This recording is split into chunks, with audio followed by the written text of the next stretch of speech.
ሰላም ሰላም ሰላም ሰላም ሀገር ወዳጆች የሆናችሁ ኢትዮጵያውያን በኢትዮጵያ ውስጥ ያላችሁ በኢትዮጵያ ውጭ ያላችሁ ሁላችሁ ሰላም ለእናንተ ይሁን። የጌታ ኢየሱስ ክርስቶስ ሰላም። ኢትዮጵያ ውስጥ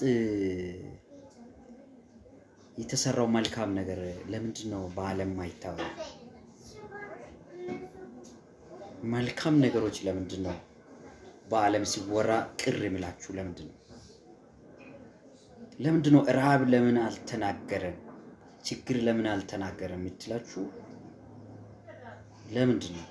መልካም ነገር ይታይ። እኛ አሁን ኢትዮጵያውያን ረሃቡን ብናሳይ እነዚህ ሰዎች የኛ ረሃብ አይቶ ይሄዳሉ እንጂ ኢትዮጵያ እንደዚህ ናት የሚለውን እዛ የማያዝ አለብን ይይዛሉ እንጂ ለኛ እኮ ጤፍ ያመጡ።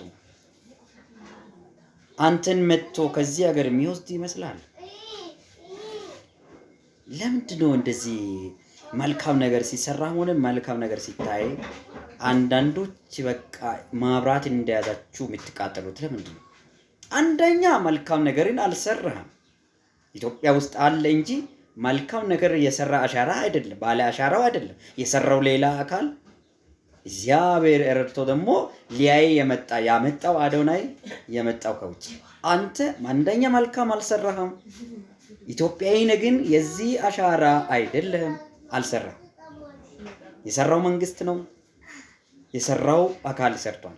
ቁጭ ብለህ ዩቲዩብ ላይ እንዲህ ነው ብለህ የምትቀጣጠለው ለምንድን ነው?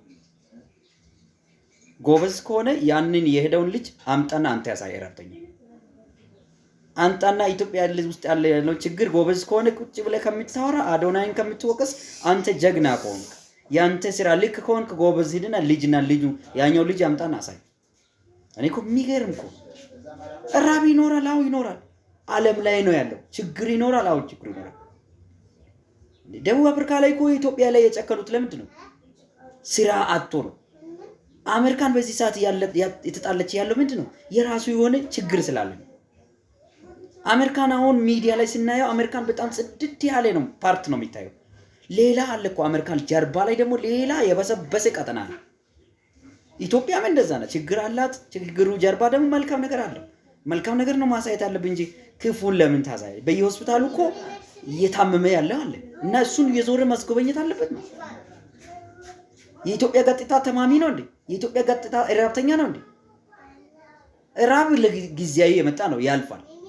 የኢትዮጵያ ገጽታው ግን መልካም ነገር የተሰራው እንደ ቁም ነገር ያለበት መሰረት ያለው ነገሮች ቢያሳይ አዶናይ ምንድን ነው ጥፋቱ? አረ እግዚአብሔር ማስተዋል ይስጣችሁ በእውነት። ይሄ ቡዳ መንፈስ ከኢትዮጵያ ይነሳ በኢየሱስ ስም። አበባው እኮ እንደ ሰው ቢሆን እንደ ቡዳ በቃ ቡዳ እኮ ነው። ሳሩን ልትበሉ ነው እንዴ? ማብራቱን ልታቃጥሉ ነው እንዴ? ለምን ብልጭ እና ታዲያ ትላንት ፊያሳ እናቁም እንደኛ ካሳንቺስ እናቁም እንደ ያንን አላመጣችሁም። አሁንም ደግሞ ያመጣችሁ እናንተ አይደላችሁ፣ አዶናይ ነው ያመጣው። ለምንድን ነው ቅሬታ የምታቀርበው? አይ የቀረ ነገር አለ ካልከኝ ደግሞ አምጣና አንተ ያሳዩ። አይ አንድ ራብተኛ አለ አንድ ችግር አለ ካልከኝ ናና አንተ አስጎበኘው። ማን ከለከለ? እኔ እኮ ምን አይነት የቡዳ መንፈስ ነው ከኢትዮጵያ። ስራው ይፍረስ በኢየሱስ እና እናስተውል። እግዚአብሔር ይባርካችሁ። መልካም የሰራው መንግስት አካልም አመሰግናለሁ። አው ችግር ይኖራል። ችግር ደግሞ ጊዜ ጠብቆ ይቀረፋል። በቃ ችግር ተለጥፎ እኛ ጋር አይኖርም። ቀና አለ፣ ሁሉ ነገር ይስተካከላል። አረ መልካም ጎን እንየው። በቃ ግራ አትሂዱ፣ ወደ ቀኝ ሂዱ። ዩቲዩብ ላይ አብዝቶ አፉ የምትከፍቱ ወጣቶች መንግስት ነፃ የሰጠው እድል እኮ ነው። እንድታወሩ ስለፈቀደ ነው እንጂ እናውቃለን እኮ ወያኔ ጊዜ ያድግ ጊዜ እንኳን ማውራት ያሰብኮ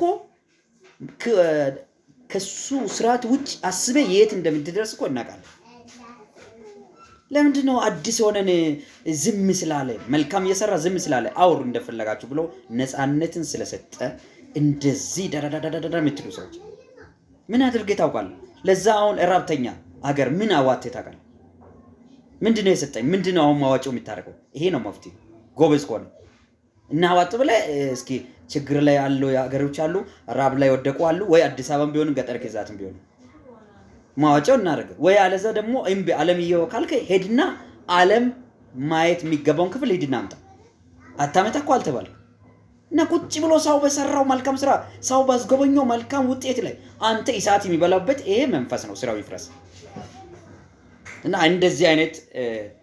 እንደዚህ አይነት ቅናት የሞላበት ኢትዮጵያ ክፉ መንፈስ የሞላበት ኢትዮጵያ እናናቁ።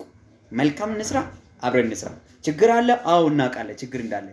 ሁላችን ችግር መሃል ላይ ነው ያለው። መንግስትም ቢሆንም ችግር መሃል ላይ ነው ያለው። ህዝቡም ቢሆንም ችግር መሃል ላይ ነው ያለው። ችግር መሃል ሆኖ ነው ይሄ ስራ የተሰራው። ችግሩን ደግሞ ጊዜን ጠብቀን በጋራ ሆነን እጅ ለእጅ ተያይዘን ችግሩን ማቀረፍ እንችላለን። እባካችሁ መልካም እንስራ፣ መልካም ሐሳብ እናስብ። ግን አበስቶ ለእናንተ ማስተላለፈው ዩቲዩበሮች መንግስት በሰጠው ነፃነት ላይ መልካም እንዲሰሩና መልካም ሐሳብ እንዲያስተላልፉ የፈቀደው ላይ ቁጭ ብላችሁ 24 ሰዓት ችግር የምትለቅሙ ሰዎች ዛሬም ነገም ትላንትም ከችግር ተፈታ እቺ ምድር አታውቅም። ችግር ይቀጥላል። ችግር መሃል ግን መልካም ነገር ይቀጥላል። ሁሉን የሚያዘኝ የሰማይ አምላክ ነው። እውነትና መንገድ የሆነው ክርስቶስ ነገሮችን ይመረምራል፣ ያስተካክላል። ስለዚህ እናንተ ዝም ብላችሁ መሃል ላይ ያልሆነ ክብሪት እየጫራችሁ ያላችሁ ብታስተውሉ ጥሩ ነው። ሰላም ለኢትዮጵያ፣ ሰላም ለዓለም፣ ሰላም ለህዝቡ።